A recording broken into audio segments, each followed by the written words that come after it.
Wings 战队和他的夺冠纪录片或许是 CN Dota 最高的山 ，AME 的 TI 夺冠之路或许是 CN Dota 最长的河。作为一名曾在西雅图钥匙体育馆见证过中国战队最后一舞的老玩家，在过去的10年时间里，自己从坚信 CN Dota 一定能归的 again， 逐渐转变为只要还有中国战队的身影，我就还能继续靠招魂一直看下去。这种平静中带着一丝悲壮的孤勇者之感。如今 Dota 2 TI15 国际邀请赛正在上海如火如荼地进行当中，3支入围的中国战队 XG、VG 还有 TR 依旧是七旬老将守国门。但我冥冥之中有一种预感，这一次本土作战或许真的是这一批老将最后一次的冲盾故事。为了不留遗憾，主播将燃烧所有的 Dota 热情，按照屏幕前的时间线，带着各位老板一起回顾 CN Dota 的光辉岁月。如果有讲的不全的或者是不对的，欢迎大家在弹幕评论区尽情讨论，随意开喷。我们正片开始。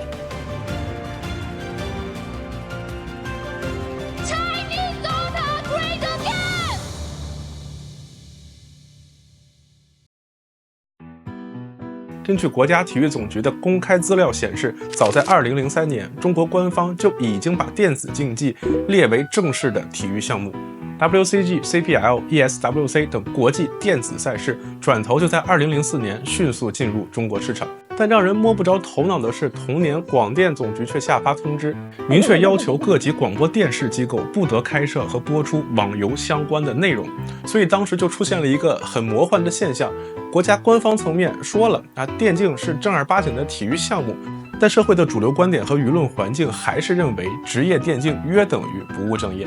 而第一代的职业选手和玩家们脑中就更是一坨浆糊了，哪有什么职业规划呀，都是凭借着热爱，顶着巨大的生存压力，摸着石头过河。我估摸着估计最出圈的、最能代表中国电竞早期职业选手窘境的，就是狗哥的故事。作为 TI4 的冠军，牛逼战队的4、5号位，在职业生涯初期，每个月工资仅有1300块钱的情况下，狗哥几乎把它全都寄给了家里，他自己却经常在网吧过夜，捡别人不要的烟屁股来抽。由一言展开的还有一个非常动人的故事。TI4 决赛前夕，转播画面正好拍到了狗哥正在吸烟，被工作人员要求熄灭，他就猛吸了几口，把剩下的赶紧抽完。之后队友豪就说：“咱们现在至少是个亚军了可以不用这么节俭了。”狗哥却回答道，他之前只敢买散烟，舍不得浪费，因为不知道明天还能不能抽到。后来有热心网友把狗哥的这段故事转发到了海外的论坛，许多外国网友都被这一段传奇的励志经历深深打动。在那个电竞的蛮荒时代，我相信肯定还有比狗哥更加艰苦的职业玩家，毕竟最早之前职业选手甚至连工资都没有，只是他们被淹没在了时间的长河里，鲜为人知。如果屏幕前有当年的老选手正在观看，请一定要在评论区留下你们的励志故事。CN Dota 的游戏生态最早可以追溯到浩方、VS 等游戏对战平台，民间高手把自己的 ID 打出名气，游戏录像会被上传到贴吧或者论坛里，用于学习和交流，形成了最早的怎么说呢？私域流量，对 Dota 人才私域流量群。这些民间大神会通过互联网相互结识，意气相投的选手会经常固定组队开黑，时间一长便组成了非正规军，刀圈里称之为 clan。 最早的 CN Dota 战队就是在这样一个亚文化的环境里一点一点猥琐发育起来的。终于在2006年，这些草根战队迎来了自己的破圈时刻。由游戏门户网站悠久网举办的首届 Dota 邀请赛和同年由 CPL 成都站举办的电竞赛事，让这款仅仅作为《魔兽争霸3》里一张 RPG 地图的游戏大大提升了知名度，展现出了极高的观赏性和可玩性，同时也筛选出了 CN Dota 最早一批的顶尖选手和电竞赛事人才。最具代表性的人物就包括悠久邀请赛冠军 GL 战队的820和 CPL 成都站冠军 Nebula 战队的龙神。知名电竞解说 DC 老师在当时就已经投入到了赛事幕后的运营事业当中，随后也加入了 GL 战队。破圈成功后，国内有名的草根 DOTA 战队迅速迎来资本的青睐。在2007年 ，GL 战队脱颖而出，获得老牌电竞俱乐部 WE 的资助，征战国际赛场。非常值得骄傲的是由前面提到过的820 DC 等人组成的 GL 战队，第一次参加当时含金量非常高的 WCG 亚洲锦标赛，便获得了 DOTA 项目的冠军。这座冠军也是目前中国 DOTA 历史上有料可查，公认最早的一个国际赛事冠军。据820本人回忆，当时自己出国去新加坡打比赛，都没敢把这件事当成一个正经事告诉父母。每个人赛后到手也差不多只有几千块人民币的奖金，回国后依旧默默无闻。放在如今自媒体饱和式发展的趋势下，当时选手们的窘境和极低的曝光率其实是非常残酷的。不过话又说回来，这次夺冠虽然没能让职业选手们一夜成名，但却恰到好处的继人皇 Sky 后，给正处在起步阶段的中国电竞行业打下了又一剂强心针。时间来到2008年，得益于中国网民总数突破2亿，来到世界第2，人民对网络游戏的需求自然水涨船高。对比当时主流的魔兽争霸、星际争霸这种高入门门槛的即时战略游戏， DOTA 这种更容易上手的单英雄操作，且集齐了即时奖励、社交、情绪共振3大成瘾要素的模式，迅速成为时代宠儿，甚至延续至今。几乎贯穿整个 CN DOTA 早期历史的职业电竞俱乐部eHome趁热打铁，率先把 DOTA 项目带上了正规的职业赛道。eHome 最开始先吸纳草根强队 H7ML， 前面提到过的龙神也是整个队伍最开始的建设核心。战队建立初期势头真的非常的迅猛，基本上90%的国内冠军都被他们给夺走了。不过由于队员们和领队711可能性格上不太合拍，总是矛盾不断。比较有名的一个转折点就是被水友们称之为杭州女友门的事件，大概经过就是龙神在 ACG 国际大赛前独自跑到杭州去看女友，对团队的管理和其他队员的士气带来了负面的影响。该事件加速恶化了队员和领队之间的关系，终于在成队不到1年的时间里，原班子成员很快就被清洗一空，改为以820为核心重新打造eHome战队。比较有戏剧性的是，820来了eHome之后，龙神反而去了他之前所在的 CAN 战队，并在2个月后面对老东家的武汉 MGC 比赛中，龙神用痛苦女王打出了14杀0死的经典复仇名场面。所以这次 CN DOTA 历史上最具代表性的大规模派系清洗事件，它所带来的多米诺骨牌效应，甚至牵扯出了 CN DOTA 最早黄金一代的一整条故事线。几经波折后，终于在2009年底，eHome战队迎来了自己的封神阵容。队长5号位820， 1号位 B 神， 2号位 Dai， 3号位 King J， 4号位357，教练 DC， 领队711。这套班底在2010至2011赛季成就了单赛季10冠的伟大成就，网友们更愿意称之为一年10冠王。10冠最闪耀的点还不是10这个数字，而是他们击败的每一位对手含金量都十分的高，且充满宿命感。我给各位老板盘点一下组建了 LGD 前身 FTD 战队，开启爹妈大战时代的浙大高材生武生，7分钟刷出3800，上演双圣剑美杜莎极限翻盘的蛛丝马迹。未来 TIE 的冠军 Dandy、Artstyle、Light of the Heaven 就是著名的光头哥，这哥仨当时还没在哪位呢，在 DTS 战队，在2010年 ESWC 巴黎赛输给了eHome。还没完，未来 TI2 的冠军周 YYF、430船以及 TI4 的冠军 Banana、狗哥、小巴都被10冠阵容的eHome曾经斩于马下。如今回头再看，很多 TI 时代的 CN DOTA 主角们或多或少都是这支传奇战队故事里的曾经。他们有人曾是队友，有人曾是宿敌，不过最终他们都成为了 CN DOTA 下一个时代。讲到这里，想问各位老板们一个问题：什么原因能够导致如此强大的战队在刚刚达到巅峰就迅速陨落呢？归根结底，其实还是2个字：生活。据领队711回忆，即使他们拿了10个冠军，赛事奖金加起来也就不到60万人民币，扣除掉奖金税、俱乐部抽成等必要开支，队员们拿到的钱可以说是非常少。这种成就和收入严重不成正比的结果，非常打击电竞选手的信心。所以后来才会爆发在圈内非常著名的逼神转会事件，水友们还为此特意编了个成语，叫做怀武夜云。大致经过就是 DK 战队开出了5万块的天价转会费，要挖走刚拿完10冠的 B 神和 KimJ， 这哥俩直接爽快答应了，连夜坐火车去了 DK 战队在云南的训练基地，拿着5万块连夜赶往云南，由此得名怀武夜云。大家听我这么讲这段历史啊，可能会觉得有点好笑，但是细想其实非常心酸。这么厉害的职业选手，这么多的冠军荣誉，放在现在随便开个直播都能有不错的收入，可在当时5万块钱就足以让他们心驰神往。对比现在的职业选手，动不动就上百万甚至上千万的转会费和各种流量收入，只能说以前的 DOTA 选手们真是生不逢时。更具讽刺的是，当年的 eHome 战队开启了捆绑转会的先河，以此清洗掉了 HTML 的班底。那如今自己打造的10冠阵容却被同样的转会方式搞得支离破碎，也只能说天道好轮回，苍天饶过谁。而且 B 神和 KimJ 离队后，eHome 又把之前的龙神请了回来，不过没有过多久就又踢掉了，由此诞生了820 3T 龙神的出圈名梗。820自己表示，当时权力被架空了，没有任何的人事权。龙神在直播中自嘲道：“820虐我千百遍，自己待他如初恋。孰是孰非，就让他永远留在那个属于他们的时代吧。”但如果从大局出发的话，eHome 王朝的陨落，人才流出，让 CN DOTA 形成了百家争鸣的局面。LGD、DK、CCM、同福等各路豪门相继崛起，有那么一点一妈落万爹生的意思了，并且还暴露了长期存在的选手工资低呀、合同和转会制度不完善等迫在眉睫需要解决的职业环境问题。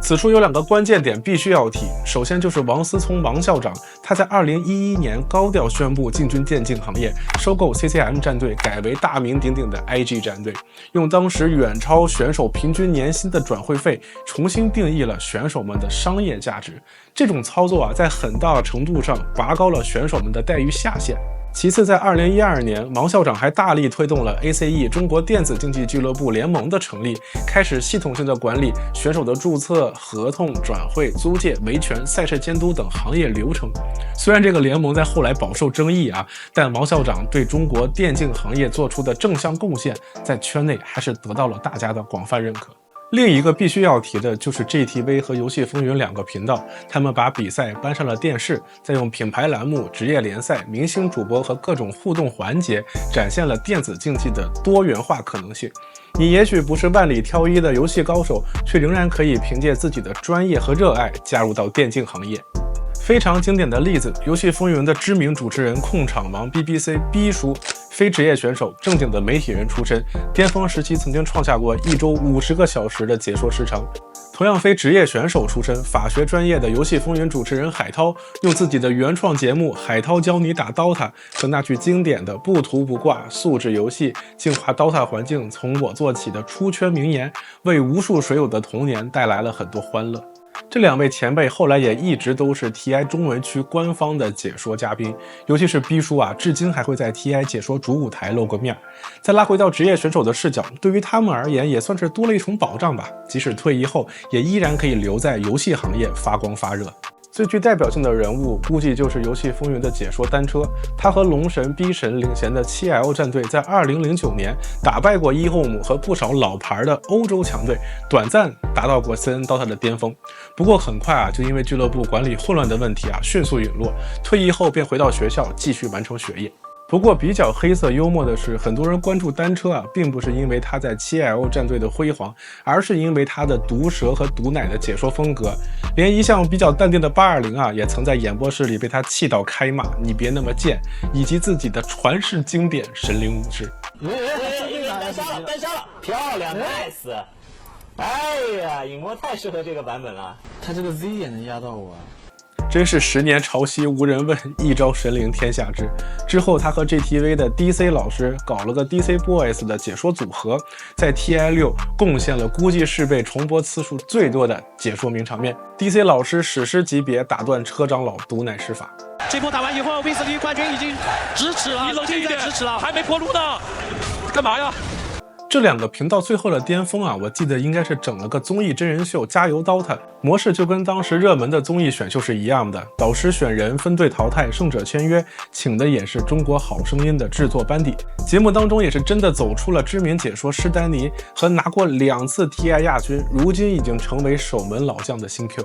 回头再看王校长所代表的资本介入，让选手有了身价，电视媒体人让电竞从有人打变成了有人看、有人追、有人记的，弥补了中国电竞职业化最后的几块拼图。而 CN DOTA 准备了这么多年，也终于迎来了真正改变世界格局的电竞赛事 DOTA 2 TI 国际邀请赛。2011年，在德国科隆，来自全球顶尖的 DOTA 高手，在一个平凡的游戏展馆里的一片临时搭建的电竞舞台，打着一款没有正式发行的游戏，但总奖金池却高达160万美元。冠军可以带走其中100万美元，大约是eHome10冠所得奖金总数的约14倍。这也就是 DOTA 2 TI 国际邀请赛的魅力，荣誉和奖金拉满，观众从情感上也会不由自主地与为国争光产生紧密联系。TI 4支参赛的中国战队820率领的eHome荣获亚军，也是820退役前的最后一舞。击败他们的正是咱们前面提到过的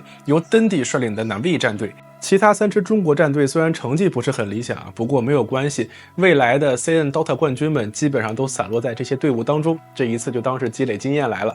就连那些在日后会被中国观众熟知的外国选手，比如 TI 7冠军 Liquid 战队的 K 神、TI 5冠军 EG 战队的 Fear 和宇宙哥，也都早早在 TI 1就已经崭露头角。有人从 TI 退场，有人从 TI 起飞，还有一些人会在后面的冲盾故事里一次又一次的重逢，甚至不断轮回。这也许就是 DOTA 的魅力吧。TI 2的冠军 IG 战队是 CN DOTA 第1块冠军拼图，战队成员周430 FY Face 传原本是被本届的亚军 Navi 打入了败者组，但最后一路杀入决赛，复仇上届冠军，成功捧盾。本届 TI 还诞生了一个 CN DOTA 的名场面，胜者组决赛对战Navi时，在敌方暴露视野的情况下，咱们的大周神没有着急开团，一直等到了最佳时机才切入战场。英文解说脱口而出 Patience from Joe， 这句英文解说之后也被收入到了 DOTA 2官方的语音轮盘当中。赛事前8名中就有5名中国战队冠军、季军、殿军都被 CN DOTA 军团尽数拿下。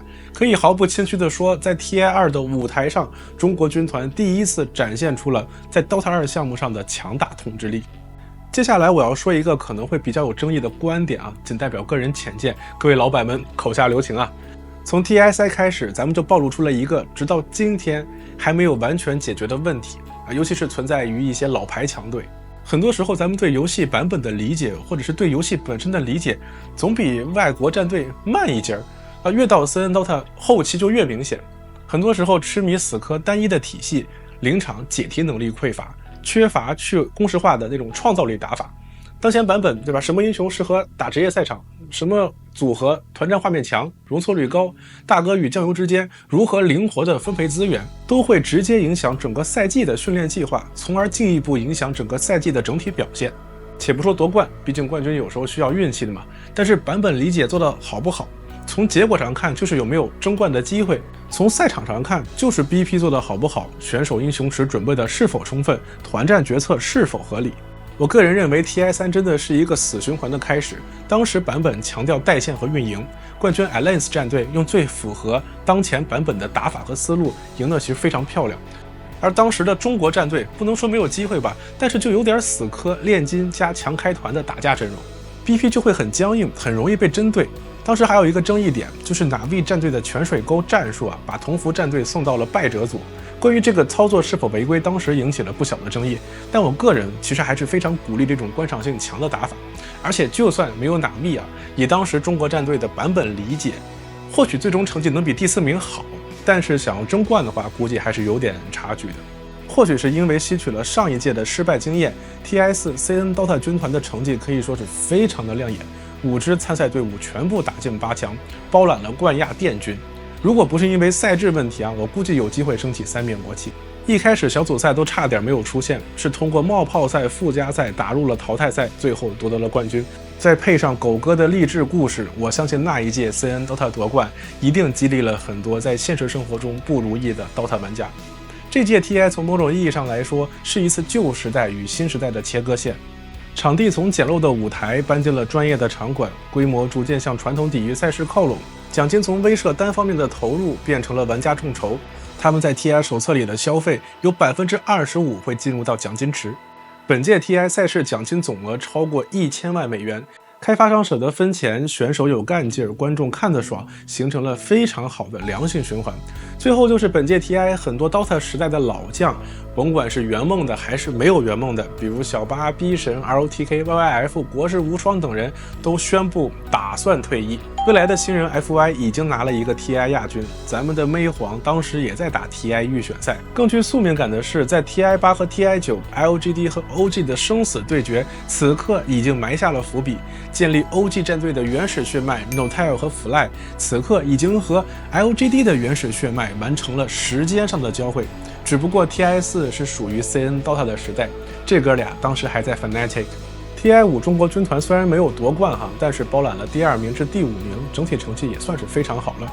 不少原本已经宣布退役的老将纷纷选择复出，加入了冠军残区战队，奋力一搏。以前是老将抱团争冠军，现在是老将抱团守国门。能够看到这里的老板，想必你们也一定和这些老将一样，是一个有情怀的人。这个世界需要多一点你们这样的人。亚军 CDEC 战队其实有一点后来 Wings 的影子，也是一开始默默无闻，但是凭借自身的实力，一路击败各路豪门，挺进总决赛，成为了当年最大的黑马。而且淘汰赛阶段一局未丢，甚至在胜者组决赛还击败过冠军1G战队。但最后之所以没能举队成功，除了队员年轻缺乏大赛经验，以及天才苏迈尔横空出世之外，更重要的是我们之前提到过的临场拆解问题的能力做的确实没有对手好。1G 战队在胜者组败北以后迅速找到了新的胜利模型，通过 BP 限制你的节奏。你不是赏金和海绵强吗？就几乎不放给你，而且自己在 BP 的时候还会放烟雾弹，让你搞不清楚飞机和老陆哪一个是大哥。甚至最后还拿出了当时的冷门英雄冰魂，配合宇宙哥的旱地神牛，打出了 TI 5的肉山团名场面，价值600万美元的回音机。最遗憾的是 CDEC 的追梦人们，本届 TI 之后就没什么声音了，能够查到的信息也不是很多，这样昙花一现的结局也有点像 Wings。TI 6的 Wings 战队之所以能够被誉为 CN DOTA 最高的山，甚至是 DOTA 2时代无法复刻的奇迹，我个人认为他们做到了3件让其他战队在当时望尘莫及的事情。首先，这支战队具备非常强的现场进化的基因，在小组赛阶段8胜6负的战绩其实谈不上多么有统治力，68%的总胜率甚至低于第2名 DC 战队的 69.7%。当然大家可以说是学霸在控分，但是在我看来，他们真的是在赛场上越打越强，就像超级赛亚人一样。第二点 ，Wings 战队几乎没有之前咱们说过的其他中国战队的传统老毛病，并且在版本理解上，我个人认为已经超越了版本的维度，上升到了游戏理解。那什么叫游戏理解呢？我如今的感悟就是，比对手自己还理解他们自己是如何理解版本的。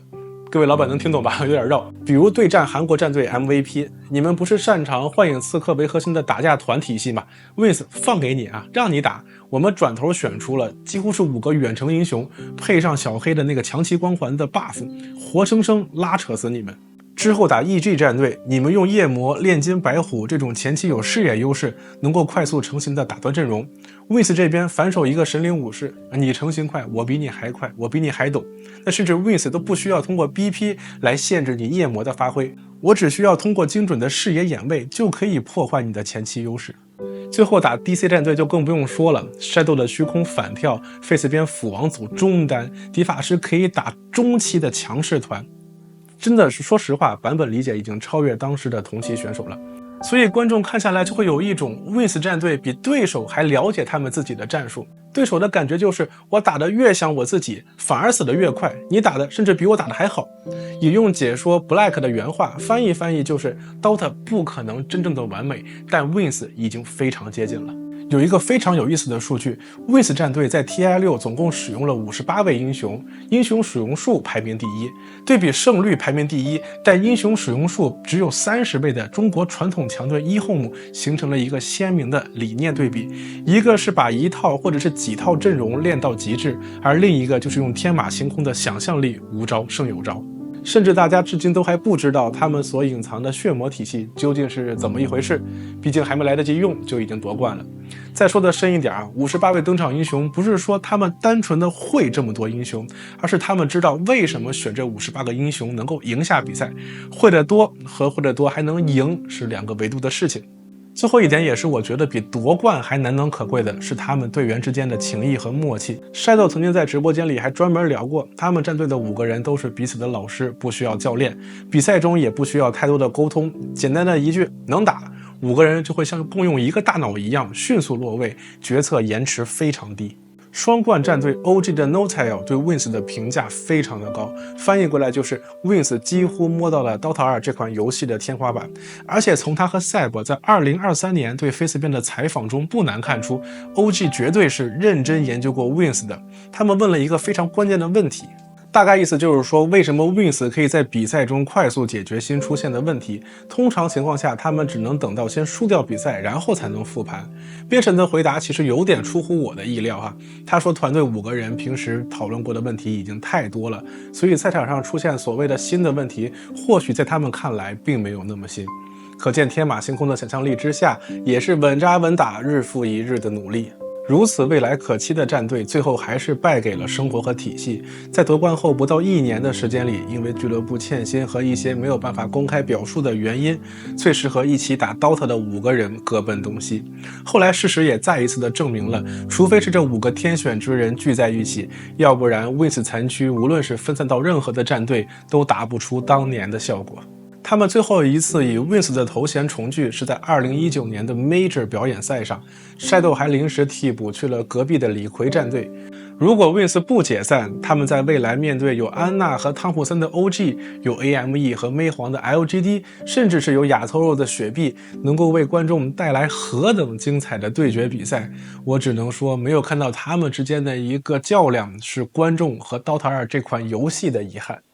TI 区大概率是 CN Dota 历史上最遗憾的一次集团军出征，各个战队在版本理解和现场解题能力上有了很明显的 Wings 化。亚军 Newbie 战队的 SCCC 在中单位置用了20个不同的英雄，仅比冠军李逵战队的 Miracle 少了1个。不过比较遗憾的是，李逵战队在掉入败者组后，每打完1场硬仗都能够完成一次净化，以至于最后实现了败者组1穿6的夺冠壮举。其实 LGD 和 OG 战队的恩怨在 TI 期就已经开始上演了。当时在败者组 AME 和妹皇所在的 LGD 战队淘汰了拥有 N0tail 和安娜的 OG 战队。补充一个冷知识，未来2次击碎 CN Dota 冠军梦的安娜是在2016年辍学来到中国上海打职业，相当于是在中国的 Dota 体系里出道的。加入 IG 战队后呢，还做过430的替补，击败过 Newbie， 还拿过 G 联赛的亚军。有那么点养虎为患的意思了。CN Dota 最早的一批追梦人，本届 TI 之后几乎全部淡出了赛场，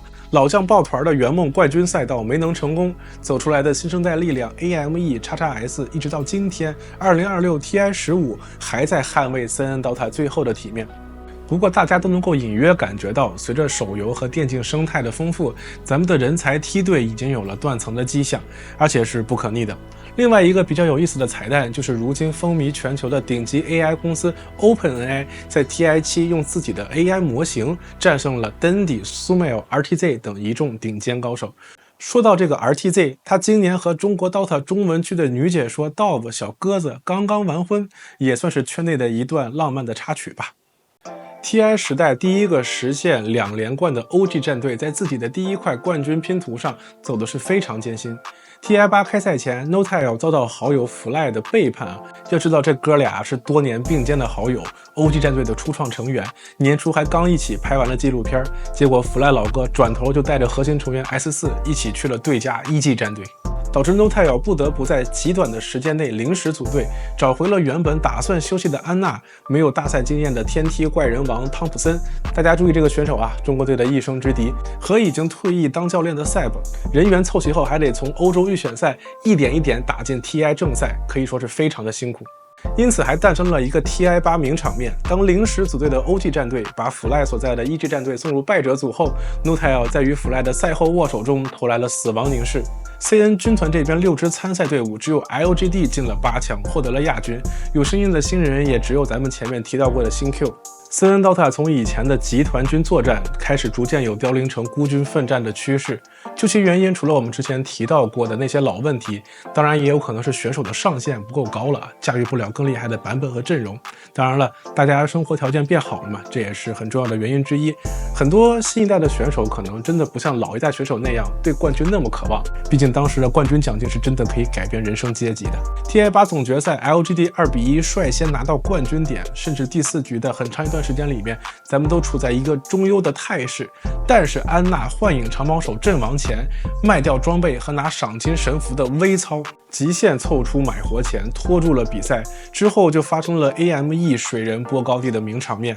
没有买活的情况下，孤军深入追击残血的安娜，被买活的赛博斧王击杀，错过了终结比赛的最佳时机，最后被 OG 逆风翻盘，追至2-2平。说实话，赛博当年那个斧王跳口开团有点 Wins 费斯宾当年打 DC 的意思，而 FY 的海明后手救人其实也非常的精彩啊，只不过后面的故事大家都知道了， LGD 的指尖几乎都触碰到了不朽盾，但是天涯咫尺，咫尺天涯。如果说 TI8 的 OG 夺冠有一些运气成分的话，那 TI9 原班人马的 OG 战队，我个人认为啊，是遥遥领先同期的其他队伍的。当安娜拿出小精灵当大哥，汤普森打破中单固定思路的那一刻，其实就已经说明一切了。小组赛14胜2负，总决赛3-1，干脆利落的带走李逵，创造了 TI 时代第一个卫冕成功的冠军战队。去年还能和 OG 厮杀到最后的 LGD 战队，在 TI9 很遗憾没能打进决赛啊，但是已经拿了第3了啊，其实也非常棒。TI9 给我印象最深刻的反而是主办方搞的一个娱乐节目，因为是在家门口上海举办的嘛，每次比赛打完它会有一个 DOTA 之夜的类似于播客的节目，很多童年回忆里的明星解说和选手都有参与，聊起往事呢也是回忆拉满。TI10我个人认为在某种程度上真的是击碎了森恩战队夺冠的信心，甚至产生了自我怀疑。全新的 LGD 战队有当时中国第一 C AME、Wins 残区边神 Y 队，还有后起之秀新 Q， 以及未来的责任神 Nothing to say。正处在当打之年的追梦人们，小组赛15胜1负啊，淘汰赛一路碾压打入总决赛，所以当时大家看下来都觉得这一年非常稳啊。就算总决赛一开始啊被鸭头肉和 Collapse 率领的这个 Spirit 以2-0领先，我们当时都没有慌。调整思路之后，我们很快就追至了2-2平。关于决胜局啊，为什么猛犸不上班的经典 BP， 其实如今看来啊，当时能够追到2-2平，就是因为 LGD 用幽鬼加 Tinker 和自己抢猛犸的方法赢了当时雪碧的猛犸体系，所以在决胜局的 BP 的博弈点上，雪碧就放出了 LGD 非常擅长的且一路表现非常好的小小加狼人体系，咱们这边肯定就会抢嘛，所以猛犸就成为了双方一个交换点，相当于最后彼此都把对方玩的最好的体系放了出来，我们就互捅刀子吧，看谁打得更好。估计谁也不曾想到，雪碧战队的老东京那一句经典评语，我很确信小小不是他的绝活，会一语成谶，一语成谶，谶定一生。事实证明，老东京他赌对了，而且最后雪碧拿的阵容是有点偏后期反打阵容，容错率会稍微高一些。反观 LGD 这边的狼人小小体系呢，需要连续做对很多事情才能够打出效果，容错率方面稍微会差一点。反正最后很遗憾吧，惜败给 Spirit。就如果说 TI8 是遗憾， TI9 是不甘，那么 TI10 就会让森恩 DOTA 产生一种，我们明明已经非常努力了，我们也几乎做对了99%的事情，但就是拿不了冠军。连续3年没有拿到 TI 冠军，对森恩 DOTA 的士气和信心打击真的非常的大。从 TI11 到 TI14， 讲道理，森恩 DOTA 的成绩其实并不算差了，基本上都稳定在前5。这期间最出圈的应该就是2023年在柏林 Major 的 Great 姐那一句 Make Chinese DOTA Great Again。随后 LGD 老将妹皇查理斯 FY 复出，圈内流传妹皇是听到了 Great 姐的呐喊，才决心带兄弟们一起复出打比赛的。甚至上届 TI14， 咱们离冠军又仅是一步之遥。AME 无冕之王的称号确实也当之无愧了。TI10前后最大的变化就是，以前观众和选手都相信森恩 DOTA 能夺冠，现在变成了不夺冠很正常，只要还有人打，我们就会很知足。截止到我录这期视频的时间为止，2026年 TI15 3支中国战队小组赛阶段全部被淘汰，场馆正赛看不到任何一支纯血的中国战队。我们应该算是迎来了森恩 DOTA 20年以来的一个至暗时刻吧。除非明年还有下降空间。从对战平台里的草台班子，到能够3次举盾的 CN 军团，再到如今7群老将守国门，中国 DOTA 的故事从来都不只是输赢，它记录着一代代电竞追梦人的传承与羁绊，让无数没有机会走上职业赛场的普通人寄托自己的理想与希望。其实看完今天的这个小组赛直播哈，我突然能感觉到，